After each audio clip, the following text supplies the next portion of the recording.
निकिता फुलझड़ी और मैं श्रुति। भारत को वीरों की धरती कहा जाता है। कई वीरों ने देश की रक्षा के लिए अपने प्राणों का बलिदान दे दिया। ऐसे ही एक वीर जम्मू कश्मीर पुलिस में थे जिन्हें उनके बलिदान के लिए देश में शांति काल का सर्वोच्च पुरस्कार अशोक चक्र से सम्मानित किया गया है।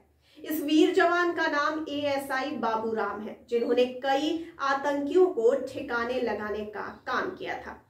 आइए इनके बारे में आज आपको विस्तार से बताते हैं। बाबू राम का जन्म 15 मई सन 1972 को जम्मू के पुंछ जिले में हुआ था। उनके अंदर बचपन से ही देश सेवा की भावना थी और वो देश की सेवा करना चाहते थे। अपनी शिक्षा पूरी करने के बाद सन 1999 में जम्मू कश्मीर में कांस्टेबल के तौर पर वे तैनात हुए। इसके बाद वर्ष 2002 में वो स्पेशल ऑपरेशन ग्रुप का हिस्सा बने। एसओजी रहते हुए उन्होंने आतंकवादियों के खिलाफ कई बड़े ऑपरेशन का हिस्सा में बने और हमेशा आतंकियों के खात्मे के लिए आगे रहे।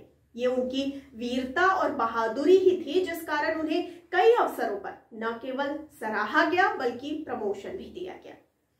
आपको बताते चले कि जम्मू कश्मीर पुलिस में तैनात एएसआई राम बाबू आतंकवादियों पर किसी कहर की तरह टूटते थे। वो पुंछ जिले के मेंढर के रहने वाले थे और बचपन से ही पुलिस या सेना में भर्ती होना चाहते थे। सन 1999 में वो कांस्टेबल के पद पर जम्मू कश्मीर पुलिस में भर्ती हुए। उनकी काबिलियत को देखते हुए कुछ ही साल में उन्हें आतंकवादी रोधी दस्ते में शामिल कर लिया गया। इसके बाद वो कई आतंकवाद रोधी अभियानों में शामिल हुए और कई आतंकियों को उन्होंने ढेर किया। आपको जानकारी के लिए बता दें कि जम्मू कश्मीर के जाबाज सिपाही बाबू राम आतंकवाद रोधी समूह में सेवा के दौरान 14 मुठभेड़ का हिस्सा रहे, जिनमें 28 आतंकियों को उन्होंने ढेर किया। 29 अगस्त सन 2020 को वो इसी तरह की एक मुठभेड़ के दौरान आतंकियों से लोहा लेते हुए शहीद हो गए थे।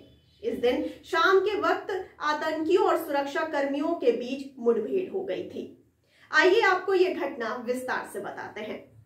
ये वो समय था जब एएसआई बाबू राम अपनी टीम के साथ हाईवे से गुजरने वाले लोगों और वाहनों पर नजर बनाए हुए थे।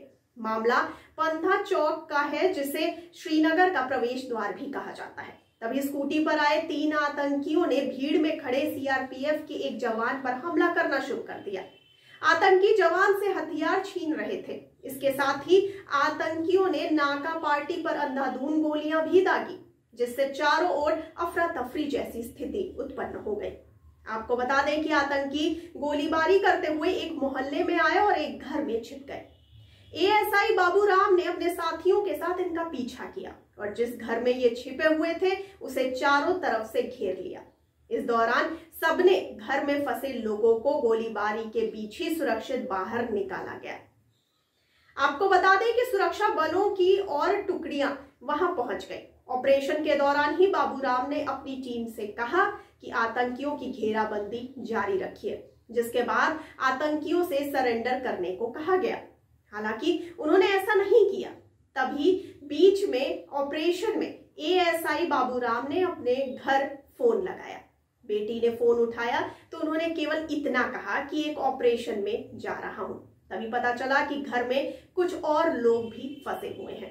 उन्हें निकालने के लिए कोशिशें तेज की गई हैं, लेकिन इसी दौरान आतंकियों ने बाबू राम पर गोलियां चला दी। तब भी उन्होंने हार नहीं मानी, वो डटे रहे। उन्होंने लश्कर-ए तैयबा के कमांडर साकिब बशीर को कुछ ही देर में मार गिराया। आपको ये बता दें कि ऑपरेशन के दौरान ही एएसआई बाबू राम काफी घायल हो गए थे। उन्हें इलाज के लिए अस्पताल ले जाया गया, लेकिन उन्हें बचाया नहीं जा सका। इस मुठभेड़ में 3 आतंकी मारे गए। अगर एएसआई बाबू राम ना लड़ते तो आतंकी भयानक साजिशों को अंजाम दे सकते थे। जी हाँ, आगे बढ़ते हैं और आपको ये बता दें कि गृह मंत्री अमित शाह ने इस मौके पर कहा कि जम्मू कश्मीर पुलिस आतंकवाद के खिलाफ लड़ाई की अगुवा रही है। यहाँ पूरे देश के लिए गर्व की बात है। जम्मू कश्मीर पुलिस ने गणतंत्र दिवस पर वीरता पुरस्कारों में सबसे ज्यादा 115 पुरस्कार प्राप्त किए हैं। यह उनकी वीरता और प्रतिबद्धता को दर्शाता है। उन्होंने इस महत्वपूर्ण उपलब्धि पर जम्मू कश्मीर पुलिस के अधिकारियों और कर्मियों को बधाई देते हुए उनकी बहादुरी को सलाम किया। उन्होंने कहा कि मोदी के नेतृत्व वाली केंद्र सरकार बहादुर पुलिस कर्मियों को पहचानने और उनका सम्मान करने के लिए प्रतिबद्ध है। तो आपको इस वीरता की दास्तान को लेकर क्या कहना है? अपनी राय और प्रतिक्रिया हम तक जरूर पहुंचाइए कमेंट बॉक्स में कमेंट करके। साथ ही साथ हमारे चैनल को लाइक, सब्सक्राइब और शेयर करना ना भूलिए और मुझे दीजिए इजाजत, लेकिन आप बने रहिए द फुलझड़ी के साथ। धन्यवाद।